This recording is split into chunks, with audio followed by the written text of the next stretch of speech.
how we're unable to predict the future and we don't really know what's to come. What are some advice that you have about how we should be planning or how we can kind of work on, not trying to control every aspect of the future? Yes.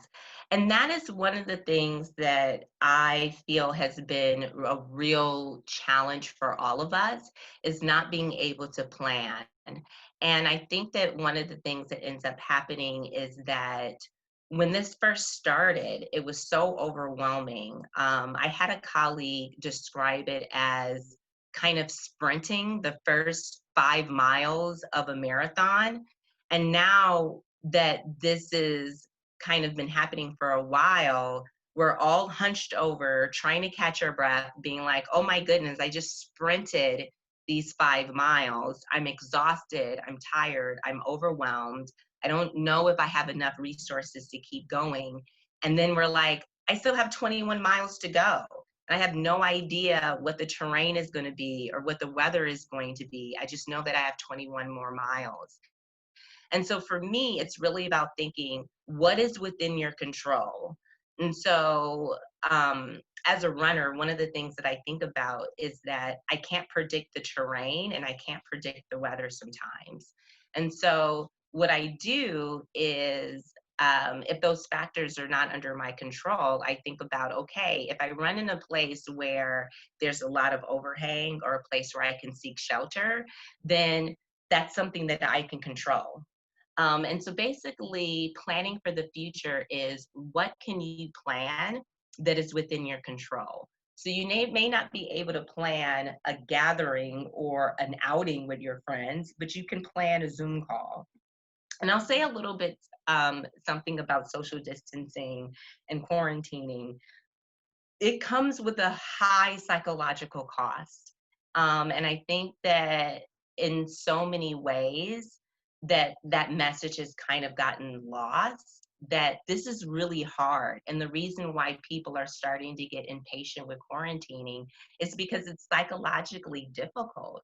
And so I'm always thinking, can I plan something that is closer to what I want, because not doing anything at all is too close to an undesirable outcome. And so for me, that means yes, my preference is to have community with my friends in person. But if I don't do anything, no Zoom, no texting, no FaceTime, then that means I'm closer to not having any contact with my friends than getting the type of contact that I'm usually wanting, which is, to be in person. And so I think that that's part of it too, is planning for what you can control. And so I'm really excited that Disney Plus is going to be releasing Hamilton this summer. So I it's something that I'm looking forward to, because I know that the likelihood of that happening is going to go on regardless of whether or not COVID-19 is here. And so, again, I think that this goes back to asking yourself, why are you attached to a particular outcome or a particular event happening in a certain way? And then seeing if you can keep the sentiment, particularly when it's starting to become things that really do feel crucial to your existence, like school, or traveling with friends or seeing family. Like, these things are really important and embedded into a social cultural system for a reason. And so what is a way for us to get some of that, even if it feels different? And can we acknowledge that this feels different, but at some point we will be able to be intentional with our actions, and that it might give us the opportunity to revisit our values on spending time with people. Because I know for me, now that I can't spend time with people, it's become really important for me to reevaluate the people that I do contact and the people I am able to stay in community with.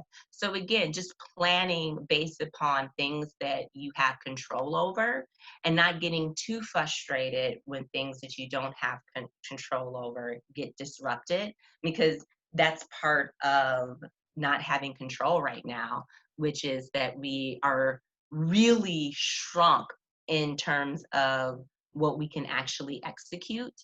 And so, if we can put a lot of meaning into the things that we are able to execute, that may help us appreciate it and feel that sense of loss differently.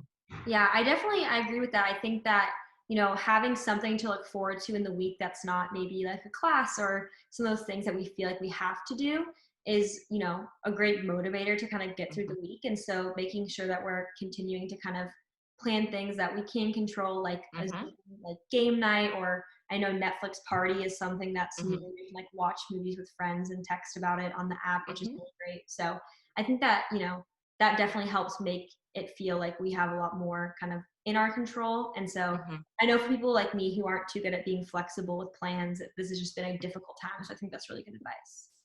Yeah, and Alex, you also mentioned something that's really important, which is there's also a way to make virtual connecting more interesting.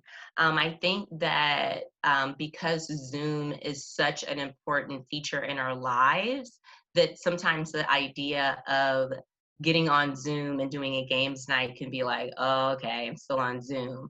And so think about doing it a little bit differently, like have a games night where everyone wears a costume, or have a games night where you're a particular character and someone has to guess who you are. I had a student tell me that a group of friends got a book and each one of them read a chapter. And so when they would get together, they were trying to piece together what happened in the book, because everyone had different information points.